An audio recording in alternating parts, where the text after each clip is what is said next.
Doctor Singhvi बहुत विद्वान हैं, वरिष्ठ हैं और उनका मैं सम्मान भी करता हूं, लेकिन कभी कभी हम बुद्धिमानी में सरल विषयों को भी कॉम्प्लिकेटेड करते हैं, बाद में किसी को समझ में कुछ नहीं आता। मैं ये कहना चाह रहा हूं, मैं डॉक्टर सिंघवी को ये कहना चाह रहा हूं, उन्होंने अपने संबोधन में कहा कि कॉन्स्टिट्यूएंट असेंबली की भावना का अनादर किया, फेडरलिज्म का जो विषय है उस पर आघात किया। डॉक्टर सिंघवी, जब 1991 में ये एक्ट आया था, आप ही की पार्टी के गृह मंत्री श्री एसबी चौहान साहब का भाषण आप पढ़िए, और मैं उसको कोट करते हुए कहूंगा, उन्होंने दो बातें कही। उन्होंने कहा, the constituent assembly went into the matter in great depth. It was observed during the debate that in the capital city of large federation like ours, the arrangement should be that in area over which the federal government has to function daily, practically in all detail. Delhi को जब UT बनाया गया तो ये SB Chauhan साहब का वक्तव्य था, और उसी समय जब बालाकृष्णन कमेटी की रिपोर्ट आई उसको भी उन्होंने अपने भाषण में कहा, The Balakrishnan Committee has gone into the matter in depth and has given several reasons why Delhi cannot be made a full-fledged state. It has categorically stated that it will be against the national interest to make Delhi as a full-fledged state. और तीसरा विषय उन्होंने कहा कि दिल्ली में तीसरा विषय उन्होंने कहा कि दिल्ली में संसद है, विदेशी राजनयिकों के मिशन है, दिल्ली पे पूरे भारत का अधिकार है, और इसलिए दिल्ली को विधानसभा का दर्जा दिया गया और लेफ्टिनेंट गवर्नर का प्रोविजन किया गया। जब लेफ्टिनेंट गवर्नर का प्रोविजन दिल्ली में किया गया तो एक सामान्य सी बात है कि भारत के संविधान में केंद्र का जो शासन है उसके प्रमुख राष्ट्रपति होते हैं। संविधान के अंतर्गत लिखा है आर्टिकल 54 में, 153 में राज्य के जो एग्जीक्यूटिव के प्रमुख हैं वो राज्यपाल होते हैं, और इसीलिए 239 में केंद्र शासित प्रदेश है तो एग्जीक्यूटिव के प्रमुख लेफ्टिनेंट गवर्नर होंगे। तो जो संविधान में भावना है उसी को लेकर के तो हम संशोधन आए, हम अतिरिक्त संशोधन क्या लेकर के आए हैं। और इसलिए जनरल क्लॉजेज एक्ट में जो क्लियर डेफिनेशन दी गई है, ये जो एम्बिग्युइटी पैदा हुई है उसको दूर करने के लिए बिल लाया गया है। हमारे एक मित्र मेरे को कह रहे हैं, और वो ये कह रहे हैं कि इसमें लेफ्टिनेंट गवर्नर को थोप दिया गया है। कई तरह के फेडरलिज्म बता करके डॉक्टर सिंघवी ने कहा है कि देश में अनेकों प्रकार के फेडरलिज्म है, लेकिन आप सुप्रीम कोर्ट के जजमेंट को मैं कोट कर रहा हूं, para 598, the scheme as delineated by 1991 act and the 1993 rule clearly indicate that the lieutenant governor has to be kept informed of all proposals, agendas of meeting and decisions taken. The purpose of communication of all decisions is to keep him posted with the administration of Delhi. The communication of all decisions is necessary to enable him to go through the proposal and decision so as to enable him to exercise power as conceded to him under 1991 Act and 1993 rules. Further, the power given under the proviso of Article 239AA4 can be exercised only when the Lieutenant Governor is informed and communicated to all decisions taken by GNCTD. अब ये सर्वोच्च न्यायालय का निर्णय कह रहा है, आपने जो 1991 का एक्ट बनाया उसमें आपने इस टाइम फ्रेम को नहीं दिया, रूल्स में दिया, संविधान की भावना में थी, लेकिन ये जो बीच का गैप आया इसको पूरा करने का हमने काम किया, वो संविधान सम्मत ही किया है। आप इस पे अनावश्यक भ्रम खड़ा कर रहे हैं। तीसरा विषय, दिल्ली की यूनियन टेरिटरी है, और यूनियन टेरिटरी के अंतर्गत वहां की जो विधानसभाएं हैं उनको कार्य करने का पूरा अधिकार है, लेकिन अगर ये कहा गया है कि विधानसभा के जो रूल्स हैं वो भारत की संसद लोकसभा के रूल्स के अनुरूप हो। डॉक्टर सिंघवी, मैं आपसे कहना चाहता हूं, आप इसको वापस से ध्यान कर लीजिए। आपने कहा राज्यसभा और लोकसभा के रूल अलग हैं। जहां तक कमेटीज का विषय है, कमेटी के संबंध में जो कमेटी की पावर राज्यसभा की स्टैंडिंग कमेटी के चेयरमैन को है, वही लोकसभा की स्टैंडिंग कमेटी के चेयरमैन को है। और कमेटी का जो काम है, हमारी पार्लियामेंट्री डेमोक्रेसी को पार्टिसिपेटरी डेमोक्रेसी बनाने में कमेटी की महत्वपूर्ण भूमिका है।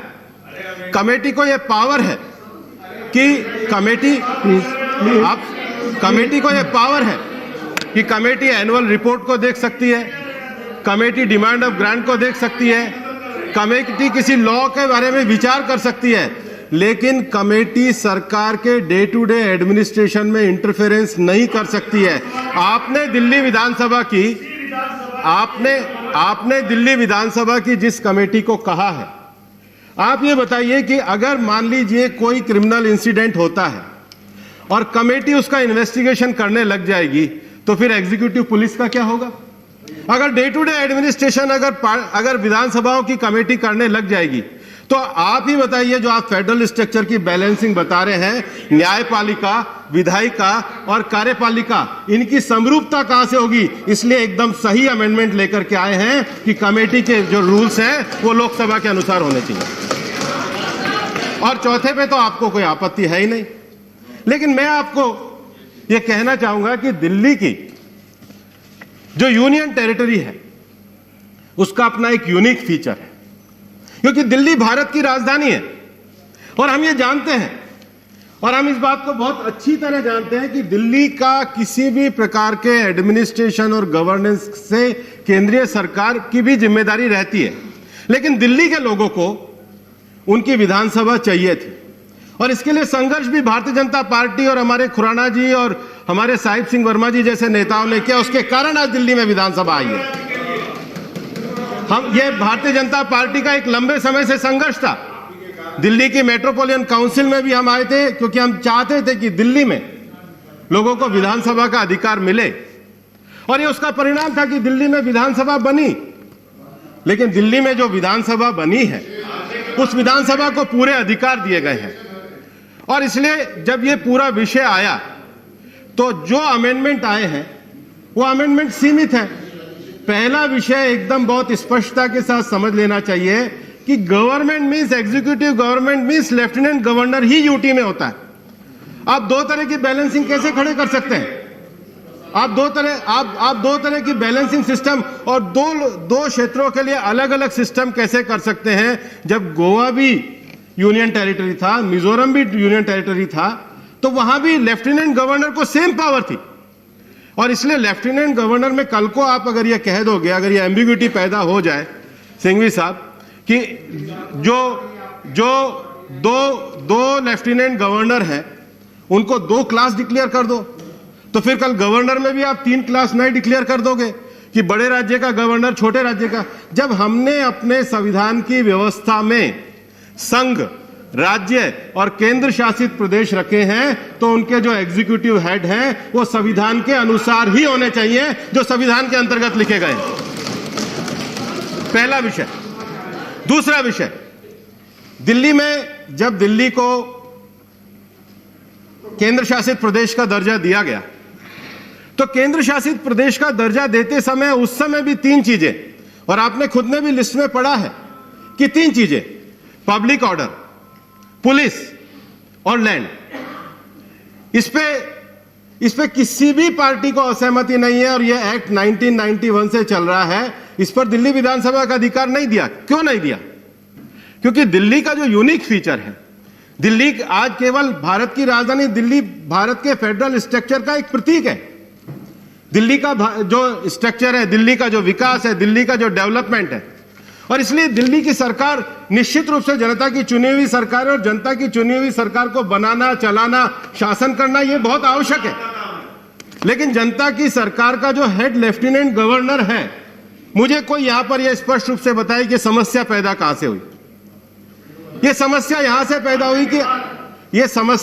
पैदा हुई कि आर्टिकल 239 AA का सेक्शन 4 यह कहता है कि सारे जो निर्णय हैं वो सारे निर्णय लेफ्टिनेंट गवर्नर के नाम पे लिए जाएंगे। लेकिन जब ये रूल्स का फॉर्मेशन आया, एक्ट आया, तो उसमें एक अंतर नजर आया। वो अंतर नजर आया कि लेफ्टिनेंट गवर्नर को कब इन्फॉर्म किए जाएंगे, डिसीजन लेने के बाद या डिसीजन लेने से पहले या डिसीजन लेने के बाद उसको लागू करने के लिए। ये जो दिल्ली में आज सरकारें क्यों नहीं बताती कि इन्होंने बार बार निर्णयों को लेफ्टिनेंट गवर्नर से छुपा करके संघीय व्यवस्था का अपमान और लोकतंत्र का अपमान करने का काम इन्होंने किया, और ये इस बात को क्यों नहीं बताते? आज ये जो अमेंडमेंट लेकर के आ रहे हैं, मैंने प्लीज आपको मौका मिलेगा माननीय संजय जी, आप अपनी बात रखेंगे, कृपया आपस में बात न करें। प्लीज ऐसा है कि जब हम अपने संविधान को पढ़ते हैं तो हमारी प्रस्तावना में हम लिखते हैं हम भारत के लोग, और हम भारत के लोग दिल्ली और पूरे देश के एक जैसे, एक साथ, एक तरीके से, एक संविधान को, एक परंपरा को, एक विषय के साथ, एक संकल्प के साथ लागू करने के लिए। और इसलिए हमारा जो संकल्प है वो संविधान की भावनाओं को पूरा करना है। और ये जो अमेंडमेंट हमने किया है, ये सर्वोच्च न्यायालय का जो मैंने पैराग्राफ 598 पढ़ा, उससे पहले भी para 284.21, the scheme that has conceptualized by the insertion of Article 239A and 239AB read with the provision of GNCTD Act and the corresponding the 1993 TBR indicate that the Lieutenant Governor, being administrative head, shall be kept informed with respect of all decisions taken by the Council of Ministers. इसी को तो हमने clarify किया है, यही clarification करने के लिए तो हम लाए हैं। तो ये जो विषय सिंघवी साहब, जो विषय माननीय सभापति महोदय यहाँ पर कहा गया है, मैं तो ये कहूँगा कि अगर कोई सर्वोच्च न्यायालय पे भी जाएगा तो सर्वोच्च न्यायालय का भी यही निर्णय आएगा कि सर्वोच्च न्यायालय की स्पिरिट को लागू करने के लिए ही अमेंडमेंट लाएगा। और मैं ये कहना भी चाहूँगा कि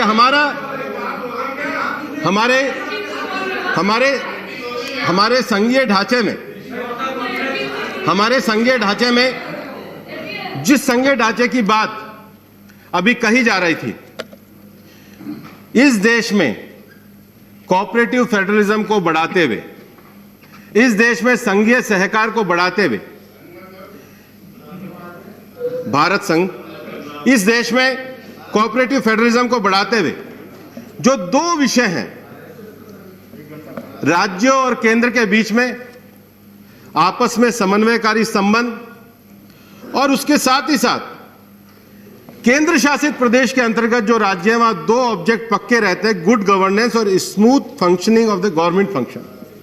और इसलिए दिल्ली जब हमारे देश की राजधानी है तो दिल्ली में इस व्यवस्था को बनाने के लिए, दिल्ली की विधानसभा को अधिकार देने के लिए एक विशेष रूप से 239A लाया गया।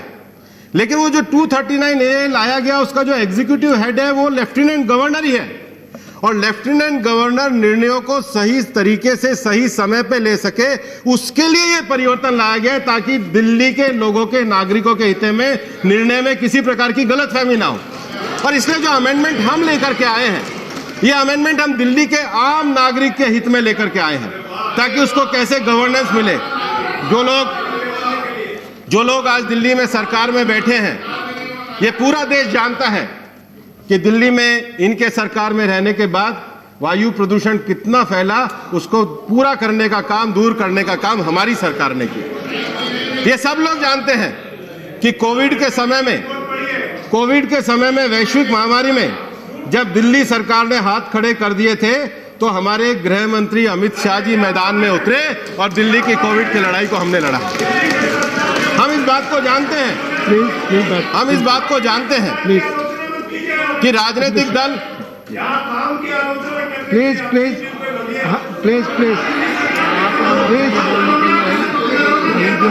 माननीय संजय सिंह प्लीज प्लीज कृपया बैठकर सीट पर आपस में बात न करें। आपस में सीट पर बैठकर संजय आपस जी। में बात न करें प्लीज। माननीय सभापति महोदय, प्लीज हमारे साथी संजय जी बड़े उद्वेलित हो रहे हैं।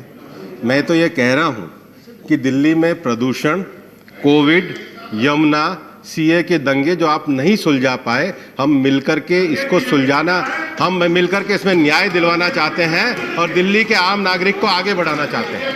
मैं आपको ये कहना चाहता हूं कि